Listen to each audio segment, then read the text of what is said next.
Hi, it's Carl Brower, and I'm introducing a new video series that I'm going to call Affordable Dream Cars.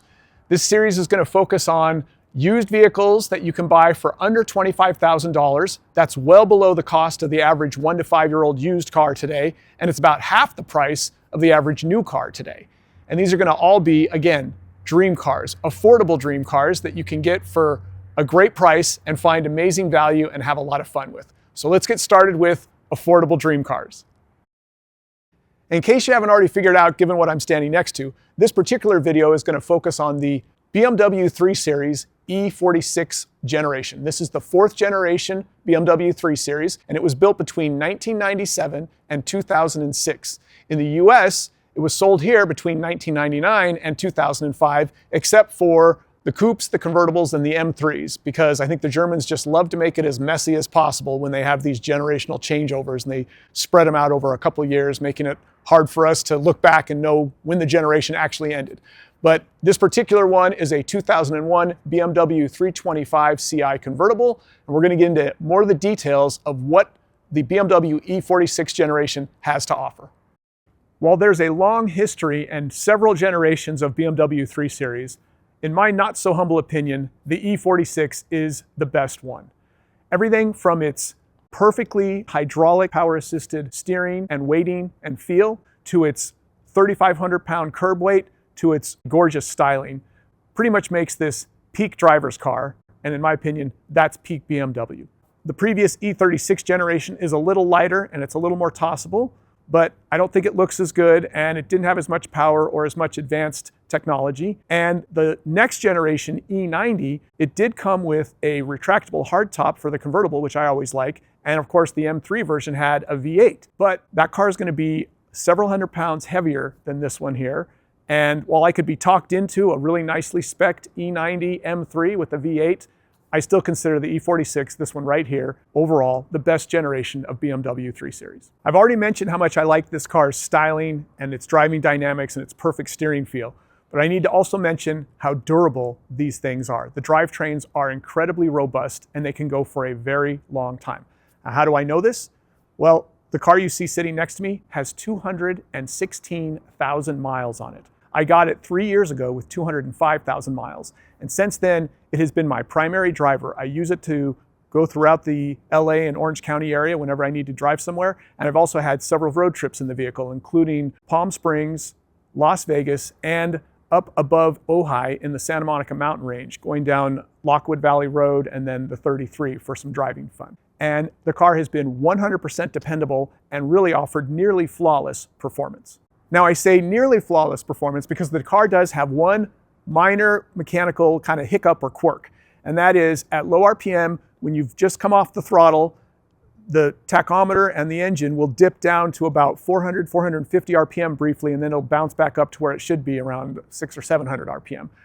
And I don't know what is causing this, but it's been like this since I got the car 3 years ago. And the only time it's ever really annoying is when I'm backing into the garage and I'm going at low speed and I'm feathering the clutch to try to get the car in the garage. If I happen to be engaging the clutch when it's doing its little dip down below 500 RPM, it'll almost stall on me. And I probably should get this figured out, but the truth is it's been identical, it's not getting worse, and I've learned to kind of compensate at those low speeds when I'm driving it. Otherwise, it's been fine. So I should get it fixed. I will eventually, but right now it's just not that big a deal to me. Otherwise, car's been flawless.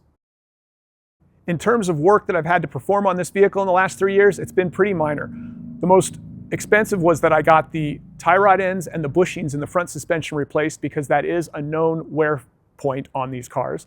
And I put on Michelin Pilot Sport 4S tires because the tires it had when I got it were kind of worn out, and I kind of splurged and went for pretty much the most expensive tires I could fit on these wheels because I knew it would enhance the car's handling.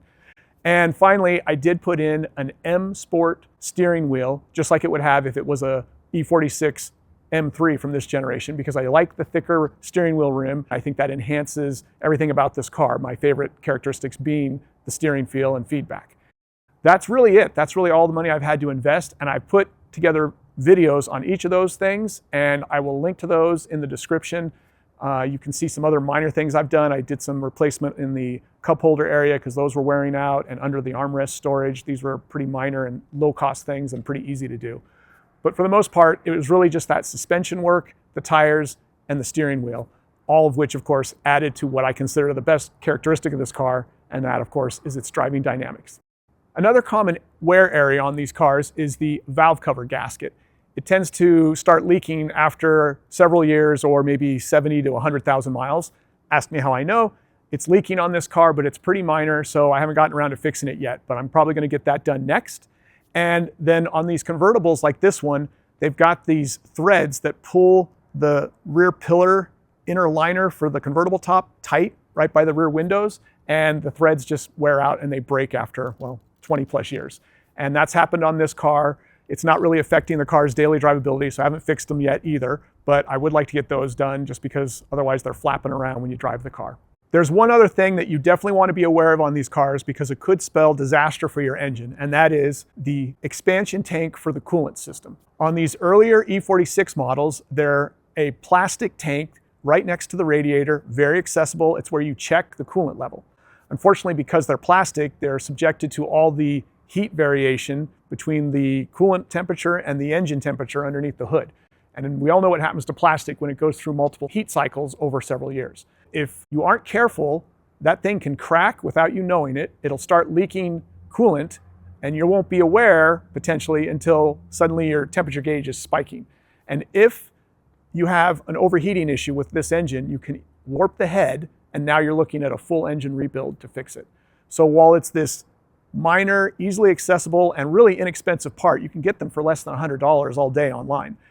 If it goes bad and you aren't aware of it and you don't know it's losing fluid and coolant until it's too late, you could end up destroying the engine. So be very wary of that coolant expansion tank. And by the way, later versions of the E46 switched over to aluminum, so that wouldn't happen. And you can find aluminum ones online too. So if you want to just replace it once and never worry about it again, I priced one out recently for about $170 online, put in that aluminum expansion tank, and now you don't have to worry about it. If you're looking to live the ultimate E46 dream and buy the top dog M3, well, first of all, I salute you because those are fabulous cars. I keep thinking I should buy one. But if you get one of those, there are 3 problems that people inside the BMW community are aware of and you should be aware of too. These are the rod bearings, the variable valve control called Vanos, and the rear subframe. All 3 of these are issues that can become quite major and cost a lot of money if you buy a car and suddenly find you have to fix one or more of them. So you're going to want to inspect the car carefully before you buy it, and if an owner is claiming to have addressed these, you're probably going to want receipts to make sure it's been done. Again, these are expensive repairs if they go wrong, but they aren't really that common. Everyone worries about them and is concerned with them, and over time they become more common. So the higher mileage M3 you're buying, the more likely you should have these looked at and potentially addressed before things go bad. But they aren't happening on every car, and I do think that BMW was better about the later engines, at least in some of these instances, like the rod bearing issue. Go online, search for E46 M3 issues on Google. You'll find all the source material you'd ever want. There's a huge community that supports these cars, that loves those M3s, and there's a lot of information about how to address those issues. Let's talk pricing on these really fabulous cars. If you're going to buy an E46, they made them over so many years, and they made them in so many versions that it's a very wide range of pricing. You can kind of pick whatever budget you want, and you're going to be able to find an E46. Besides the convertible that you see next to me, they made coupes, they made sedans, and they made wagons. They even made this little hatchback thing, but I don't think they ever sold it in the US. So with that many body styles to choose from, you've got plenty of choice. And then you've got engines to choose from too, that range from the early 323 models up to, of course, the M3, which is the most powerful version. Pick which one you want based on your lifestyle, but I think the fact that all of them are fun to drive is really what makes them all such a great choice. For instance, let's say that you need practicality. You've got a family or you need to carry a lot of things. So you need a 4-door sedan or a wagon. Those are actually less expensive typically than the convertibles and the coupes and of course the M3s. So you buy one of those and now you're getting all the practicality you need to solve your functional daily life issues, and you're getting it with a very fun car to drive. Double win, right? In terms of pricing, let's talk about the E46 M3 first. That's the most expensive one, not surprisingly. And when I go on Bring a Trailer, I see them going for mostly between $15,000 and $30,000. That's where they kind of cluster.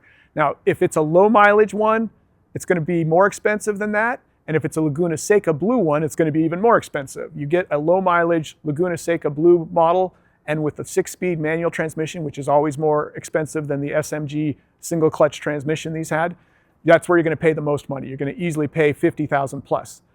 So if you want an M3, but you don't need that Laguna Seca Blue, and you want maybe 50,000+ miles, you should be able to get one for under $25,000 for sure, maybe even under $20,000, depending on the condition.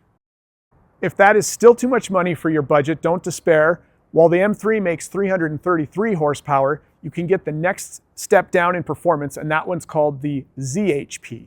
Now, these were all on the 330 BMWs, and the ZHP came on both coupes, convertibles, and actually sedans too. So unlike the M3 for the E46 generation, which only comes with 2 doors, coupe or convertible, you can get a 4-door, more practical ZHP. And this one makes 235 horsepower, and it's got upgraded suspension and different gearing, so it still feels pretty quick and offers a lot of great performance and still all that great driving fun. You can get a ZHP for sure between like $15,000 and $25,000, depending on the mileage and condition. If that's still too much money, then just go for a regular 330i or a 325 like this one, and the price will drop again. If you want a really nice 330i, which is still a fabulous car and very fun and makes 225 horsepower, you can absolutely get a clean one with less than 50,000 miles for around $10,000, depending on where you're shopping. Remember, Bring a Trailer is always probably going to be about the most expensive place, but you'll end up with nice cars. You go on somewhere like IC Cars and you just buy from a private individual, you're probably going to save a little bit of money. But of course, you're going to want to do your due diligence before you buy. And again, as I mentioned, if you wrap in the sedans and the wagons versus the coupes and the convertibles in like 325 form, or even those early 323s, the price is just going to keep going down, and you're now below $10,000 to get one of those. So a wide range of options and pricing and budget constraints, easy to meet with these E46 BMWs. As with any used car purchase, especially from a private individual, you really should get a few pieces of documentation before you buy the car. The first one is a vehicle history report, which you can get from Carfax or IC Cars. I'm a little biased because I work at IC Cars, but they have a fabulous VIN report that gives a great history of everything, not just the service and the odometer readings and accidents, but also what its market value is, and even best times of year to buy one to try to save money. But you want to get a vehicle history report because that will tell you whether the car's had any accidents and how well it's been serviced, where it's been registered. Hopefully, it won't have had any tidal washing, so if there was any flood issues, the car will be noted there, and hopefully the car doesn't have any flood issues. The other thing you want to do, and this helps back up what the vehicle history report says, is have a pre-purchase inspection, or PPI as they're called. This is where you get an independent mechanic to look the car over top to bottom, and you should do this on any car. Anytime you're buying a used car, you should be getting a third-party inspection from a respected mechanic, unless you're extremely mechanically savvy and you know how to look at the car carefully to check for all these things. I just mentioned flood damage. This is the kind of thing that you might not notice, but a mechanic who digs into the car would. And you might pay $100, you might pay $200 for one of these pre-purchase inspections, but it sounds like a pain. You got to get the car, hopefully the seller will let you take it to an independent mechanic, and if they won't, that's kind of a red flag. And then you got to schedule it, and you got to pay the money.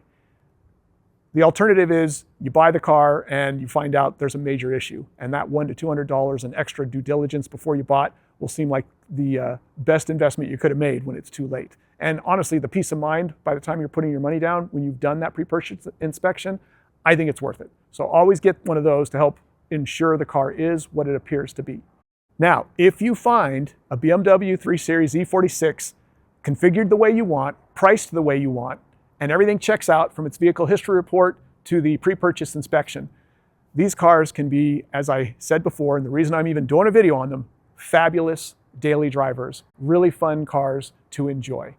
I think the investment you make in a car like this is pretty small up front, and you get a lot of happiness afterwards. And by the way, if you live in a cold climate, they also have all-wheel drive versions of the sedans and the wagons. So you can even have that extra bit of confidence if you're driving on slippery surfaces at certain times of year. And many of those cars will include heated front seats too. So a nice luxury you can get out of a 20-plus-year-old car that's still capable and confident on slippery surfaces. Now, I'm one of those people that remembers when these cars were brand new. And I remember really being impressed with how well they drove. I specifically remember driving a 1999 BMW 323 sedan when it first came to this marketplace and being shocked at the steering feel, thinking that it felt like an exotic car. And that continues to be the single best trait of these vehicles. But it's funny, time passes and you kind of go on to other things and you see these cars driving around once in a while and you're like, oh yeah, those cars were kind of cool.